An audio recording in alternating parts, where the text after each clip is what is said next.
Sistem gerak pada manusia, materinya terdiri dari rangka, otot, dan juga ada sendi.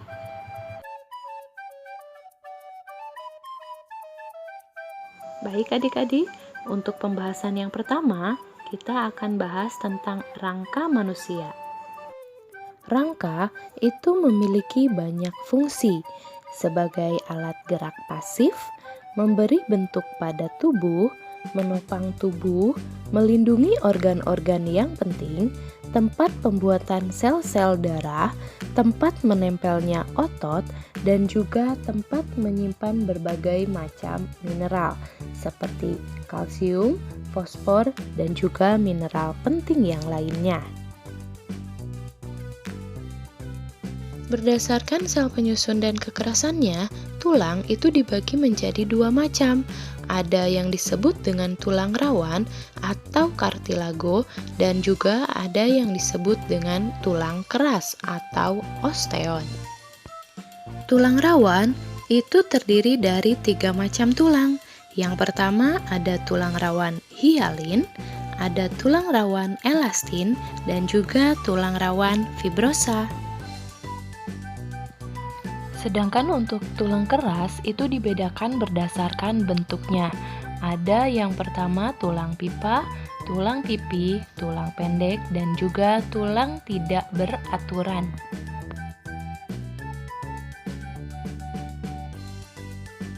Untuk selanjutnya, saya akan bahas tentang bentuk-bentuk dari tulang keras yang sudah tadi kita bahas.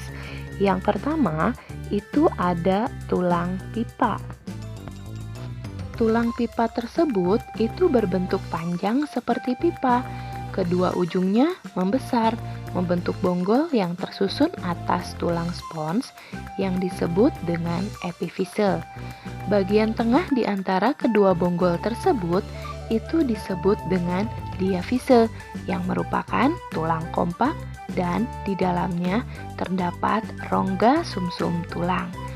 Antara epifise dan diafise ada daerah yang disebut dengan cakra epifise yang merupakan bagian yang dapat tumbuh dan bertambah panjang selama seseorang masih dalam pertumbuhan.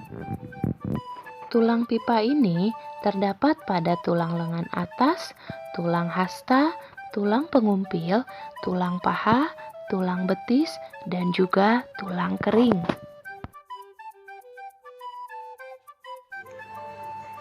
Kemudian yang kedua ada tulang pipih, di mana ciri-ciri dari tulang pipih itu berbentuk pipih seperti pelat dan fungsinya itu sebagai tempat pembentukan eritrosit dan leukosit.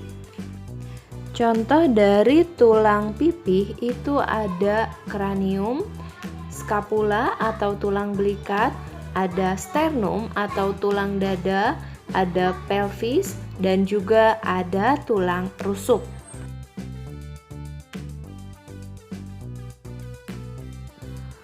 Yang ketiga itu terdapat tulang pendek. Ciri-ciri dari tulang pendek itu berbentuk pendek, bersifat ringan dan juga kuat, di mana fungsi dari tulang pendek itu sebagai tempat pembentukan eritrosit dan leukosit. Tulang pendek ini terdapat pada tulang lutut, tulang pergelangan tangan atau kaki, tulang telapak tangan, dan juga telapak kaki. Selanjutnya, yang keempat itu terdapat tulang tidak beraturan. Ciri-ciri dari tulang tidak beraturan itu bentuknya merupakan gabungan dari berbagai macam bentuk tulang. Contoh dari tulang tidak beraturan itu ada pada ruas-ruas tulang belakang.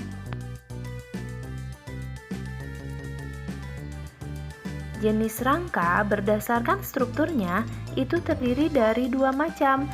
Yang pertama ada rangka aksial atau sebagai sumbu tubuh. Yang kedua ada rangka apendikular atau sebagai anggota gerak tubuh. Untuk rangka aksial itu terdiri dari tulang tengkorak, tulang belakang, tulang dada, dan juga tulang rusuk. Rangka apendikular itu terdiri dari rangka bagian atas, ada gelang bahu dan juga tulang tangan, dan juga rangka bagian bawah, ada gelang panggul dan juga tulang kaki.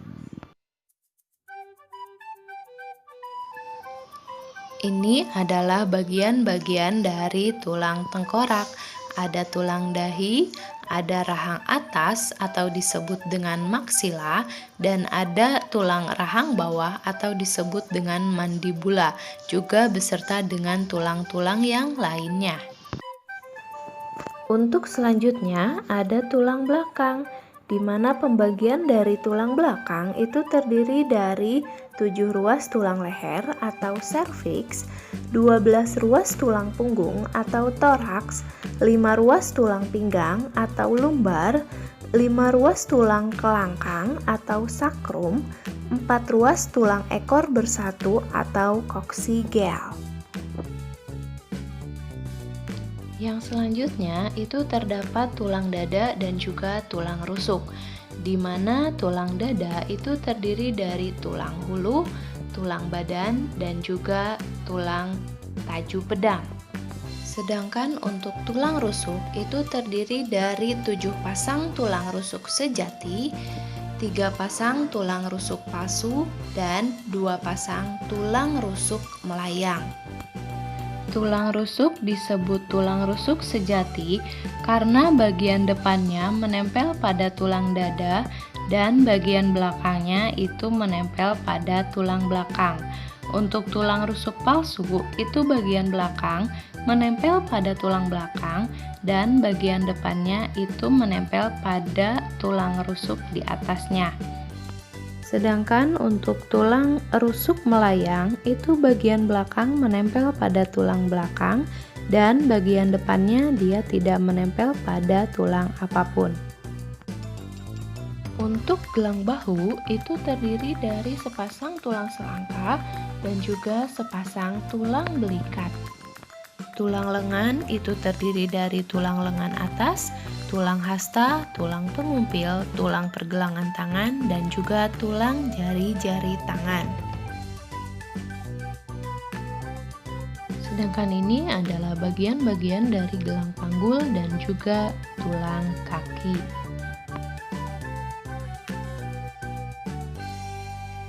Fungsi dari otot itu adalah sebagai alat gerak aktif. Otot memiliki 3 kemampuan, yaitu kontraktibilitas, ekstensibilitas, dan juga elastisitas.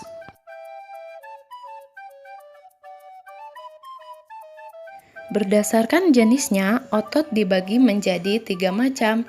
Ada otot polos, otot lurik, dan juga otot jantung. Untuk ciri-cirinya, kalian bisa lihat pada tabel berikut ini.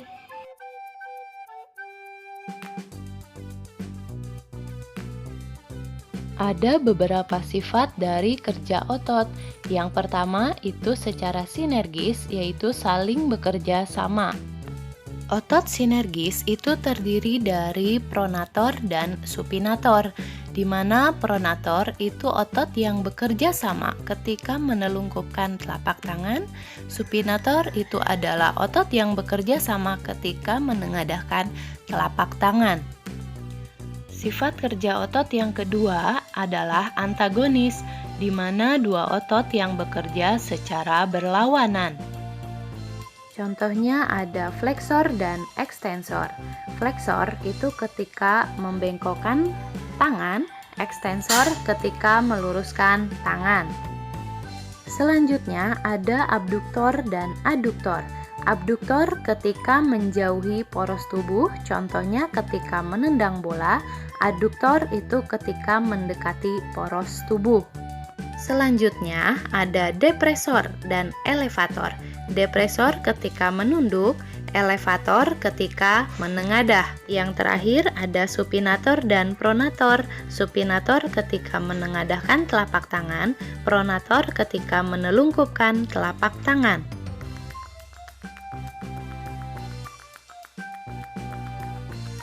Hubungan antar tulang itu disebut dengan artikulasi. Sedangkan hubungan antar tulang yang memungkinkan adanya pergerakan itu disebut dengan persendian. Jenis persendian pada manusia itu terdiri dari 3 macam. Ada sinartrosis, amfiartosis, dan diartrosis. Sinartrosis adalah hubungan antar tulang yang tidak dapat digerakkan atau sendi mati. Amfiartrosis adalah hubungan antar tulang yang hanya dapat digerakkan secara terbatas atau sendi kaku. Diartrosis itu adalah sendi bebas. Untuk jenis-jenis dari sendi gerak atau diartrosis, kalian bisa lihat di tabel ini. Ada sendi engsel, sendi peluru, sendi putar, sendi pelana, dan juga sendi geser. Di sini kita bisa lihat beserta dengan contoh dan juga arti dari sendi tersebut.